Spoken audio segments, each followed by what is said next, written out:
Hi, everyone. Thank you for joining the CareRite podcast about family caregiving and resources available to families and professionals all across the country. My name is Annalee Kruger. I'm the owner and president of CareRite Incorporated.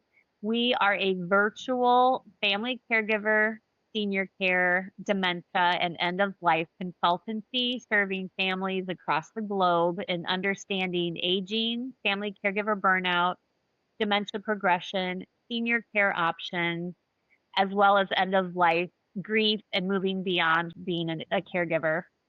As you know, I always find really super cool people who are doing really cool things. And today is no different. Today, my guest is Ariel, and I will have you introduce yourself and your firm and what you bring to the table for families in New York. Go ahead, the stage is yours. All right. Good afternoon, everyone. My name is Ariel Rosenzweig. I'm with Eli J. Rosenzweig and Associates. I'm a managing partner of the firm. We practice in areas of trust and estates, elder law, as well as tax and employment law and mediation. And we're based in Elmsford, New York, right outside White Plains. We service New York and New Jersey, and we do a lot of work in the elder care space in terms of advanced planning, crisis planning, Medicaid planning, asset protection planning, estate planning, guardianship when relevant, some special needs work. Basically anything in the estate planning and elder care and special needs space. Great, great. Why is it important for people to think about putting a legal plan in order, like an estate plan in order? What are mistakes people make, or what happens when people don't have a legal plan? It's a very important question, and a lot of people have the assumption, one, my husband, my wife is just going to get everything. That's just what I would want. And everyone views it that way, that, husbands and wives are inseparable. That's not always the case. It may be hopefully in yours. It's not always the case. And it's really important that you put a plan in place. But more importantly, people feel, well, my kids will deal with it, or I don't have enough money to have to worry about it. These are all these are all fallacies. You do have to worry about it. Number one, you want to lay out the plan for your kids, for your family members, so that they're not left trying to pick up pieces, which are going to often be dealt with in a very emotionally charged moment with family members who all have different ideas as to what to do and could create friction. And for most people, they say if you ask them what their legacy is and they're truthful about it, it's not the money, it's their family. And if you create friction in those moments, they're often irreparable. So it's really important to lay it out for them so that you minimize the friction. It still does exist and we deal with it all the time, but you greatly minimize the opportunity. The other thing is that people often forget that, well, there's 100% chance that they're going to die I, someday. yep, We all are. But there's a 75% chance that they're going to need care someday. right. And people totally don't realize that that's even something to be concerned about. 50% of Americans do some sort of estate planning. Almost 0% of Americans do any sort of elder care planning. And Right. there's almost a high likelihood that you're going to need that. So it's really, really important you put things in place. I always tell people, if you're going to do something first, number one, the earlier the better. Yep. People should be doing planning when they're young with small children, but all the more so as they're getting older, before they need care, not in a crisis. And number two, if you're gonna pick your most important things to tackle first, it's power of attorney and healthcare proxy. No matter what state you live in, and we practice in New York and New Jersey, we have an attorney on our staff who practices in Connecticut and another one in Massachusetts as well. But no matter what state you live in across the country, the authority that your agent, your power of attorney, who deals with your finances, your healthcare proxy, who deals with your health needs, end of life decisions, the amount of power that they have is completely tied into the authority you give them. It's not just a carte blanche authority that they could do whatever they want. Very often we have people come to us where they did a power of attorney when they sold their home. And that allows you to buy and sell real estate. It doesn't allow you to do trust planning. It doesn't allow you to do gifting. It doesn't allow you to do a lot of the things that are necessary in an elder care space. And then you end up in guardianship court if a person doesn't have a capacity to do it right. So the first thing I tell people is sit down, let's look at your whole situation and figure out a game plan, whether it's all immediate or it's all over a period of several months, whatever it is to put a plan in place. Ariel, can you take a minute because I talk about guardianship and conservatorship too when people don't when they fail to plan and then they end up with this very expensive emergency guardianship conservatorship arrangement because they didn't put any planning in place and now they lost capacity, they fell, they hit their head on the kitchen sink and now they have a brain bleed or dementia progressed faster than what families thought that it would. But we kind of breeze over like guardianship. It's a terrible process. Can you like it can be an embarrassing process. You have to go to Yes. court and it's expensive. Can you talk about like the ickiness? Like what is guardianship really like, the whole process for a family? Absolutely. So, firstly, the purpose of guardianship is for somebody, hopefully a family member, to be authorized by the court to act in the stead of someone who is incapacitated, whether it's as guardian of the person, which is health related issues typically, or whether it's in relation to their finances, guardian of the property. Usually we do both. If we're getting a guardianship and they didn't have any planning in place before, and it's usually both. So guardianship is commenced in two different scenarios. One where you don't have documents in place. The second is the more difficult situation is where there are documents in place, but you're trying to get your mother to stop driving Mhm. and she refuses. And you can ultimately, what a power of attorney and healthcare proxy, you are the agent of the principal. If the principal objects to what you're doing as healthcare proxy, or they remove you as power of attorney because they're like, I don't want my son, I don't want my daughter dealing with my finances, you then have to, if you want to force it, you also have to go to guardianship court. But usually the cases of guardianship are where you need to go to court to get authority that no one ever gave you, Right. where there's no power of attorney in place, or if there was one where it wasn't robust enough to deal with elder care and estate planning needs or tax needs or whatever else the purpose is. And then you go to court where essentially you're petitioning the court to give you the authority.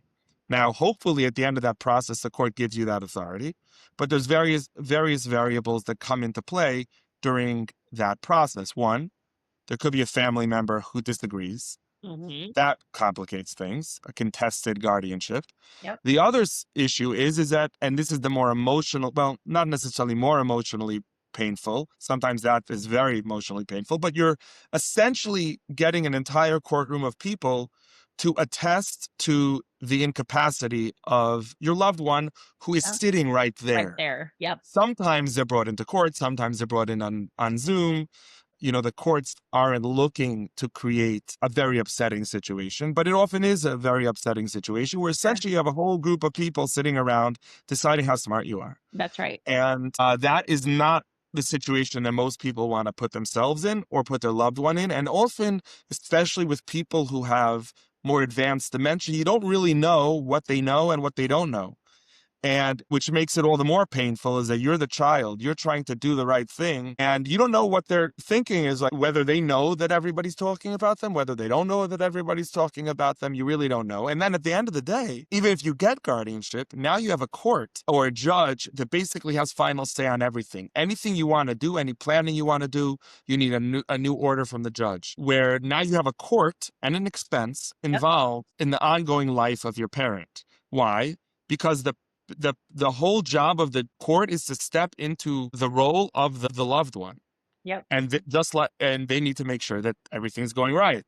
So just because you're the husband, just because you're the wife, just because you're the kid does not mean that the court automatically assumes that everything you're doing is in the best interest of what they call their ward, the alleged incapacitated person. Right. And there's a lot of paperwork. You got to file reports. You can't just move say you can't just move your loved one to a different county or to a different facility or out of state. Like every decision has to be approved by the Yeah, court. Like absolutely. Everything. you don't have the freedom to be like, oh, well, dad didn't like this facility, so we're going to move him across every single thing has to be back to court, which is costing money and time.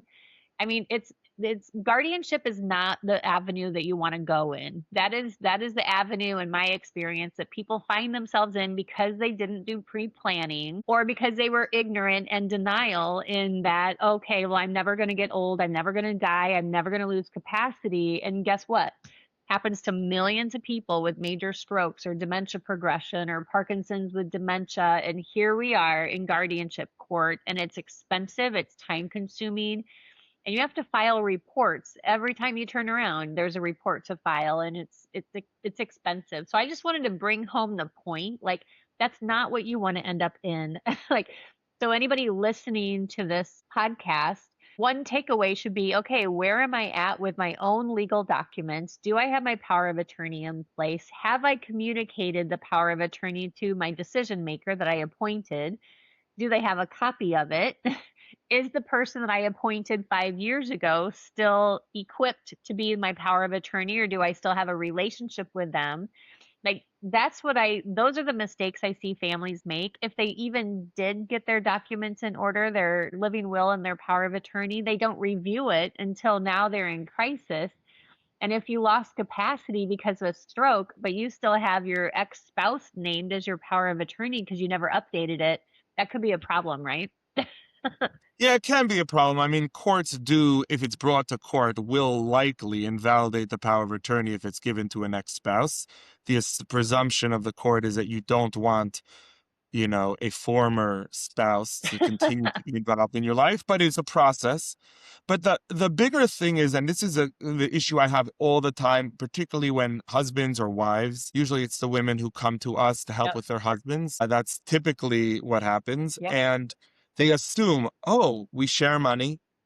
We've shared everything our whole lives, particularly in traditional marriages where, everything was together and and so forth, and they just assume, of course, in sickness and in health, so of course I have the authority, just as he would have the authority. It just so happens to be that he's sick, and I have to take care of him. And of course the court's just going to say, yeah, sir, sure, do whatever you want. It's not true. You're not the same person. Yep. And the court does not assume that, I've seen many marriages that are not perfect, whether they're first marriages or third marriages, they're not perfect. And courts do not assume, oh, just because you're married, therefore, that's what this person would have wanted. Maybe they didn't. So therefore, the court's going to err. Now, it is true that if you are a spouse, you're going to have first dibs in trying to convince the court to allow you to become the guardian. But then the court's going to say, wait, is this person capable of doing it? Yeah. Does this person have their own ailments? All these things come into question, and there might be testimony from children, and geriatric care managers and court evaluators and all these different people who are all part of now your life. Yep. And this can all be avoided at a fraction of the cost, Yep. small fraction of the cost, but you really have to have the insight to do that, to know, wait a second, I'm getting older. Let me just make sure my ducks are in a row, even if I don't need care tomorrow, and hopefully you don't. Well, and I think one issue I see families is, well, what age should I be getting my documents in order? And I always say like last year, because you never know, like how many people, like all the people who had major strokes last week didn't wake up thinking, oh, I think I'm going to have a major stroke, but yet thousands and thousands of people did. Or the people just simply trying to get home from work who got T-boned in the intersection, and now they found that now they're incapacitated because they have a head injury or something like that. So the point I'm trying to make is you need to get your documents in order now, because life has its own agenda. And the last thing you want to do is be left vulnerable with someone else making care decisions for you, the cost of it, but also having the quality of life that maybe you didn't want to have. Like, for example, with me, I have a page of addendums on my instructions on my living will and my power of attorney in case I ever lose capacity. so that my decision maker, and we talk about this at least 1 to 2 times a year so that it becomes muscle memory, so that God forbid something happens to me. They're like, Annalee wants this, this, and this, and she does not want this, this, and this. She doesn't want a feeding tube. She doesn't want it intubated. She doesn't want any of that. It's in your best interest to get comfortable having these conversations. And if you're not able to, that's okay, because nobody wants to talk about it. That's why so many people get left exposed legally and their families fall apart because nobody wants to talk about it. Well, you've got your firm, and then that's obviously what I do for a living as well, is facilitate these family meetings to talk about the what whens of aging and the what whens of when dementia progresses and the end of life category of information that families need to know and guide you through that whole process. So that's I just wanted to kind of bring that home, that there's no magic age or no magic number of when you're supposed to get your documents in order.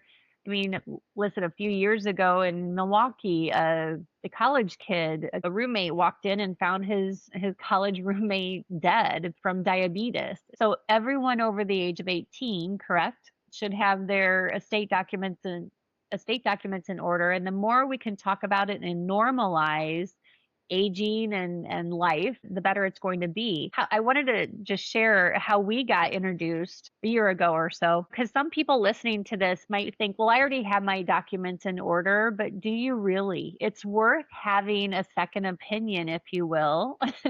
To look at documents, because the documents that you reviewed for one of my clients, there were a lot of significant gaps in the power of attorney forms that weren't filled out. They're marked optional, but they really shouldn't have been marked optional. Having those documents in order springs into like Medicaid planning as well. So you only have like one shot to get the documents right when you're looking at Medicaid and estate planning as well, or Medicaid planning. Can you talk a little bit about what that experience was like, and how you basically saved this client, this mutual client that I brought to you, a lot of angst and heartache, because now she knows that her paperwork is done properly so that she can get the services that she needs for senior care?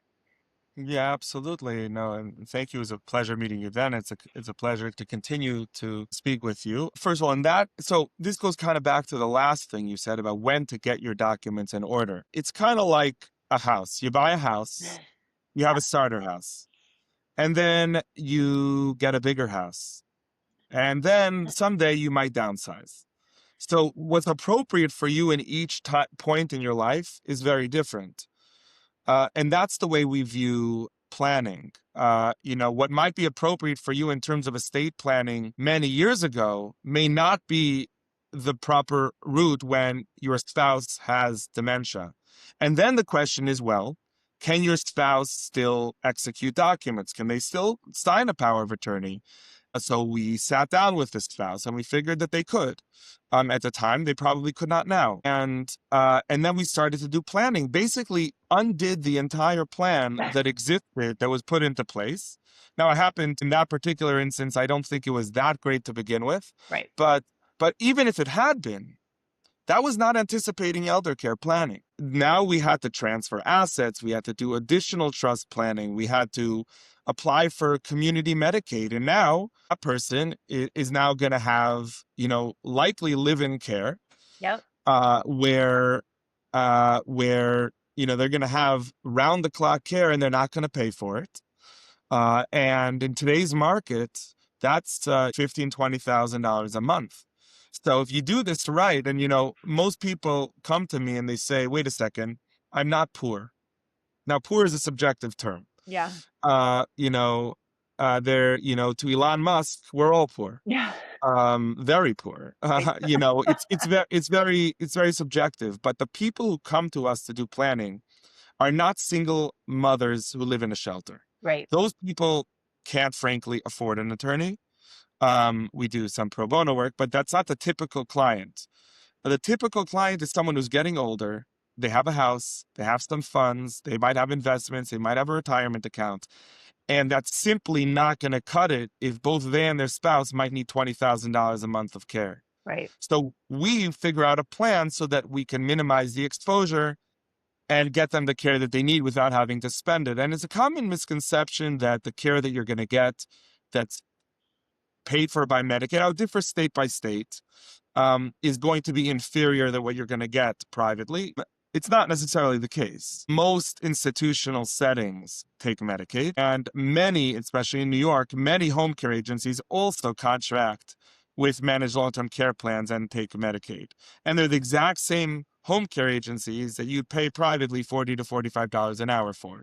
So it is true that if Medicaid, if you medically only need 8 hours a day, but you want 12 hours a day, that Medicaid's not just going to, satisfy your fancy, so to speak, Right. and give you what you want. You could fight for it if you medically have a reason to get it, and we could do that for you. But that's where having a private agency is. There are obviously some agencies that don't contract with Medicaid, but for a large percentage of cases, you're going to get pretty much the same level of care. You might just not get as much of it if you're not really medically entitled to it. Sure. Right. And these topics I think hit home for a lot of people, especially if they're in that caregiving journey or dementia journey. And hopefully this podcast or this conversation triggers you to say, we really do need to look and maybe refresh our documents because maybe it's been a while or the variables have changed. Now you have dementia or now you have cancer or you're moving and you're needing more care or life changes. And so one takeaway is look at your documents, get a second opinion, look to see, do you have the coverage that you thought you do, because there's a lot of vulnerability and exposure in that client that I brought to you. There was a lot of vulnerability there. So maybe states have changed their forms, from when you got your documents done 20 years ago. The forms might be different. So the goal here is just to educate you, bring you resources that you can leverage in your area. But Ariel, if people wanted to learn more about the coverage of services that you offer, in your locations in New York and New Jersey, how would they be able to reach you? What's Yeah, your absolutely. website? Thank you, Annalee. So our website address is www.ejrosenlaw.com. That's www.ejrosenlaw.com. You can also call our office at 914-816-2900, 914-816-2900. And we'd be honored to speak with any of you if we And give you the I option. know you were so patient and so great with with my clients, because the other thing is, when you go to an attorney, it can be very intimidating, right? It can be very intimidating, and it's not usually because things are going well that someone seeks an attorney. It's usually something terrible has happened, dementia progression, someone died, someone had a stroke, a divorce. So it's already, an emotionally kind of charged type of situation that prompts people to go to an attorney. So it's best to do this stuff proactively, where you can think clearly, have the mental clarity and the mental bandwidth to really be thoughtful with your legal planning, instead of having to make kind of really quick crisis knee-jerk reaction decisions and then just hope and pray that you made the right decision in the state of a crisis. In my line of work, which is unfortunately it's all crisis planning or crisis management, because families just don't always think about the what whens of aging, and so it's always like crisis mode. I've never had a family in over 30 years ever say, "Gosh, Annalee, I feel really confident about decisions that we had to make on behalf of our loved one," when you're in a state of crisis and exhaustion and overwhelm. So the takeaway: plan ahead, look at your documents, get a second opinion. If you're in the New York, New Jersey, and then you said you have a colleague in Connecticut as well, or Massachusetts. Massachusetts. They're all based in New York, but Yeah, yeah. they Kind of license branch there. out. Yeah, so if you're in that neck of the woods, so to speak, reach out and do offer a consult. So usually what we do is we have an initial call where we get the basic lay of the land. I guess Okay. that's what you would call an initial consult, and then we have a more robust 1 to 2 hour meeting that is paid for, but Yes. it's a review of all your documentation and a full throttled meeting, and we could develop a plan. So I guess there's the initial consultation, and then there's a more formal consultation. And one thing that I wanted to add to what you said, Annalee, we want people to come to us early. But as we say, there's never too early and there's never too late. Don't assume that whether it's for Medicaid and you have a loved one in a nursing home and they didn't protect their assets 5 years in advance, that there's nothing to do. There are still things that can be done even in a crisis situation. Don't just listen to what the nursing home tells Right. you, that they tell you to spend down your resources. There are options. Get your own advisory council, get your own elder care attorney to make sure that no matter what state you live in, to make sure that your or your loved ones' rights and best interests are protected. Correct. Yeah. And that 2 hour deep dive assessment that you did with my client, it was so, so incredibly informative. And the way that you talked with her and her person were just so compassionate and so tender. And so just thank you for having that kind of human side of your personality and of your firm as well, because these people are scared and they're overwhelmed and they're dealing with stuff that they wish that they weren't dealing with, and now to have to look at their legal stuff is really intimidating. So I just wanted to say thank you. Well, thank you. And we try to do that but whether it's me or other people in Yeah, our office, for we sure. do that for everybody. We try to handhold them through a process. It's not easy. When our firm was smaller, we subleased from a real estate firm. And, I remember seeing the people who would come to the closings for them. Yeah, And there was a lot of excitement. People were laughing. It depends on what they're coming to us for. But sure. usually when they're coming to us, they're not laughing. Right. We're dealing with reality. And you have to walk them through it. It's not just a transaction. This is their whole life that you're dealing with. There's family dynamics, there's financial dynamics, there's second marriages, there's all sorts of stuff that you're dealing with. And no one's coming out and saying, I wish I could do this, but they're not saying, well, he cured my loved one's dementia. He Right. didn't do that.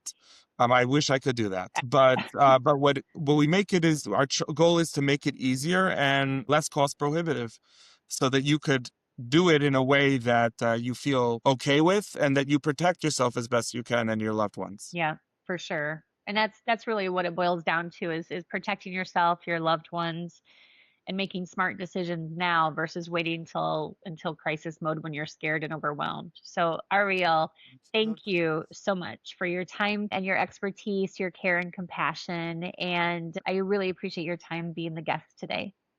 And thank you, Annalee, for having me and for everything you do. You're very welcome. You take care. All the best.